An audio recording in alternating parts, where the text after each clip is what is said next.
ভাই বোন যখন একসাথে কথা বলে তখন আল্লাহ তাআলা বলেন এই সময়টাকে থামিয়ে দাও।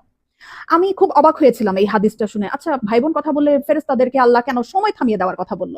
পরে যখন ডিটেইল জানলাম তখন খুব কষ্ট লাগলো। ডিটেইলটা ঠিক এরকম ছিল।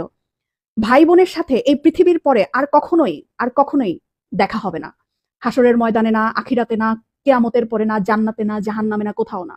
বাবা মার সাথে দেখা হওয়ার সম্ভাবনা আছে, স্বামী স্ত্রীর সাথেও দেখা হওয়ার সম্ভাবনা আছে, ছেলে মেয়ের সাথেও দেখা হওয়ার সম্ভাবনা আছে, কিন্তু ভাই বোনের সাথে সম্পর্ক শুধুমাত্র এই পৃথিবী পর্যন্তই। তখন এত খারাপ লাগলো ব্যাপারটা জেনে যে আমার যে বোন আছে অথবা আমার যে ভাই আছে তার সাথে আমার আর কখনোই দেখা হবে না এই পৃথিবীর পরে। মানে মরে যাওয়ার পরে তার সাথে আর আমার কখনোই কথা হবে না।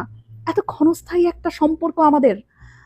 যারা সম্পত্তি নিয়ে ঝামেলা করে ভাই বোনের সাথে কথা বলে না, যারা অনেক ঝগড়া বিবাদের কারণে ভাই বোনদের সাথে কথা বলা বন্ধ করে দেয়, তারা না করেন না এই ব্যাপারটা। সময়টা না খুব কম আমাদের, খুব কম।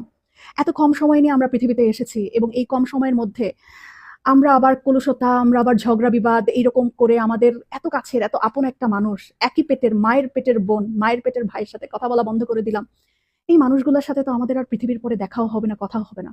কি দরকার মনে এত কষ্ট রেখে? ভুলে যাই না সব, ভুলে যাই। অল্প একটু সময়ের ব্যবধান, তারপরে সব নাই, শেষ।